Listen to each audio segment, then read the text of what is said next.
क्या आपने कभी सोचा है कि जिंदगी में चुप रहने का महत्व क्या है?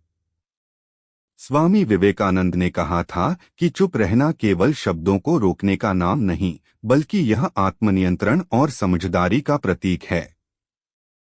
आज हम एक कहानी के माध्यम से जानेंगे कि स्वामी विवेकानंद ने हमें किन 10 परिस्थितियों में चुप रहने की सलाह दी और यह चुप्पी हमारी जिंदगी में कैसे बदलाव ला सकती है। यह कहानी सिर्फ शब्दों का संग्रह नहीं, बल्कि यह जीवन जीने की कला है। वीडियो को अंत तक जरूर देखें, क्योंकि यह आपके जीवन में एक नई दिशा लेकर आ सकता है। चुप्पी का महत्व, विवेकानंद की दृष्टि।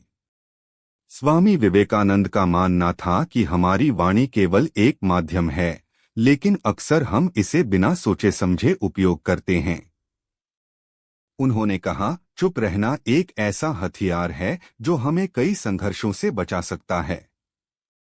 उन्होंने हमें सिखाया कि जब हम अपने शब्दों का चयन ध्यान से करते हैं, तो हम न केवल दूसरों को समझने में सक्षम होते हैं, बल्कि खुद को भी बेहतर समझ पाते हैं। विवेकानंद के अनुसार, जो व्यक्ति चुप रहना जानता है, वह खुद को और अपने आसपास की दुनिया को बेहतर तरीके से नियंत्रित कर सकता है। पहली परिस्थिति, जब आप गुस्से में हो।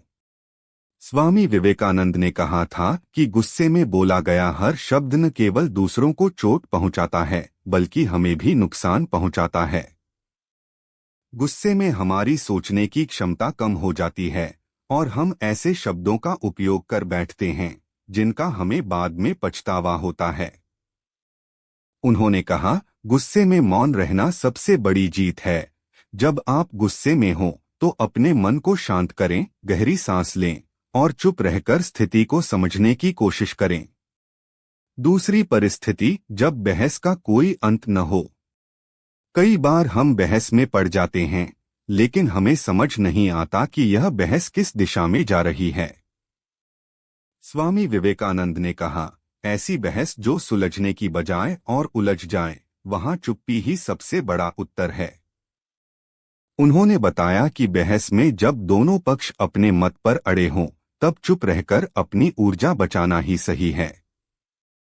इससे आप न केवल अपना सम्मान बनाए रखते हैं, बल्कि अनावश्यक विवाद से बचते हैं। तीसरी परिस्थिति, जब आपके पास पर्याप्त जानकारी न हो। स्वामी विवेकानंद ने कहा था, यदि आप किसी विषय पर पूरी जानकारी नहीं रखते, तो उस पर चुप रहना ही बुद्धिमानी है। बिना जानकारी के बोलना न केवल आपको गलत साबित कर सकता है, बल्कि यह आपकी विश्वसनीयता को भी कमजोर करता है। इसलिए विवेकानंद हमें सलाह देते हैं कि यदि किसी विषय पर हमारी जानकारी अधूरी है, तो बेहतर है कि हम चुप रहें और सीखने का प्रयास करें। चौथी परिस्थिति, जब कोई आपकी बात सुनने को तैयार न हो। कई बार हम ऐसे लोगों से बात करने की कोशिश करते हैं जो हमें सुनने के लिए तैयार नहीं होते। ऐसी स्थिति में स्वामी विवेकानंद ने कहा, जहां आपकी बात का मूल्य न हो, वहां चुप रहना ही अच्छा है। उन्होंने समझाया कि हर किसी के पास अपनी प्राथमिकताएं होती हैं। अगर कोई आपको सुनने के लिए तैयार नहीं है, तो वहां चुप रहना आपकी गरिमा को बनाए रखता है और अनावश्यक तनाव से बचाता है। पांचवी परिस्थिति, जब किसी की आलोचना हो रही हो। स्वामी विवेकानंद ने कहा था, किसी की आलोचना में शामिल होना आपकी अपनी ऊर्जा को नष्ट करता है। जब भी आप किसी ऐसे माहौल में हो जहां केवल आलोचना हो रही हो, तो वहां चुप रहना ही सबसे सही कदम है। उन्होंने यह भी कहा कि दूसरों की आलोचना करने से हमें कोई लाभ नहीं होता, बल्कि यह हमें नकारात्मकता में घसीटता है। इसलिए अगर आप किसी सकारात्मक बदलाव की शुरुआत करना चाहते हैं, तो सबसे पहले चुप रहना सीखें। छठी परिस्थिति, जब आपके शब्द दूसरों को चोट पहुंचा सकते हैं। स्वामी विवेकानंद ने कहा था, शब्दों में एक गहरी शक्ति होती है। ये घाव भी दे सकते हैं और मरहम भी। उन्होंने हमें सिखाया कि जब हमारे शब्द किसी को आहत कर सकते हैं, तो बेहतर है कि हम मौन रहें। विवेकानंद के अनुसार चुप्पी वह औषधि है जो कई घावों को भरने में मदद करती है। सातवीं परिस्थिति, जब किसी की मदद न कर सकें। स्वामी विवेकानंद का मानना था कि अगर आप किसी की मदद नहीं कर सकते तो कम से कम उनकी मुश्किलों को बढ़ाएं मत। ऐसी स्थिति में चुप रहना सबसे बेहतर है। उन्होंने कहा कि आपकी चुप्पी कभी कभी उस व्यक्ति के लिए आशा का एक स्रोत बन सकती है। इसलिए जब आप किसी की मदद करने की स्थिति में न हो तो चुप रहकर उन्हें समझने की कोशिश करें। आठवीं परिस्थिति, जब आप ईर्ष्या या क्रोध महसूस करें। स्वामी विवेकानंद ने ईर्ष्या और क्रोध को आत्मा के सबसे बड़े शत्रु माना। उन्होंने कहा कि जब भी आप ईर्ष्या या क्रोध महसूस करें तो अपने विचारों को नियंत्रित करने के लिए चुप रहना ही सही है। उन्होंने कहा, चुप रहकर अपने भीतर की ऊर्जा को सही दिशा में लगाएं। यह न केवल आपके मन को शांत करेगा बल्कि आपको अपने विचारों पर नियंत्रण करने की शक्ति भी देगा। नौवीं परिस्थिति, जब आप किसी गहरी साधना में हों। स्वामी विवेकानंद ने चुप्पी को साधना का महत्वपूर्ण हिस्सा माना। उनके अनुसार जब हम साधना या ध्यान करते हैं तो हमारी चुप्पी हमें अपने भीतर की गहराई तक ले जाती है। उन्होंने कहा, चुप्पी आत्मा का संगीत है। जब भी आप किसी साधना में हो तो बाहरी शोर से दूर रहकर अपनी आत्मा की आवाज सुनें। यह आपको जीवन की सच्चाई के करीब लाता है।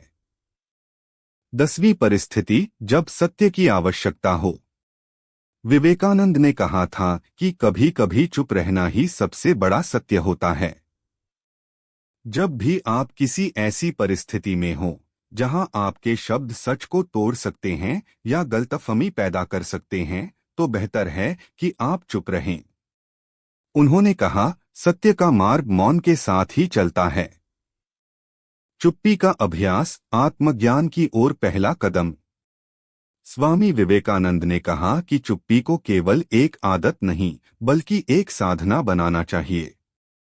उन्होंने कहा, जो चुप रहना सीखता है वह सच्चा ज्ञान प्राप्त करता है। उन्होंने हमें सलाह दी कि हम अपने रोजमर्रा के जीवन में कुछ समय चुप रहने का अभ्यास करें।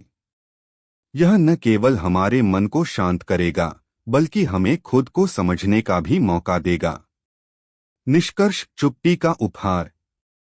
दोस्तों, स्वामी विवेकानंद की ये शिक्षाएं हमें सिखाती हैं कि चुप रहना केवल शब्दों का न बोलना नहीं है बल्कि यह एक गहरी समझदारी और आत्मनियंत्रण है। इन 10 परिस्थितियों में चुप रहकर हम न केवल अपने जीवन को सरल और शांत बना सकते हैं बल्कि हम अपने अंदर की शक्ति और शांति का भी अनुभव कर सकते हैं। अगर आपको यह कहानी प्रेरणादायक लगी तो इसे लाइक करें, अपने दोस्तों के साथ शेयर करें और हमारे चैनल को सब्सक्राइब करें। नीचे कमेंट में बताएं कि आपने कब और कैसे चुप रहकर स्थिति को संभाला है।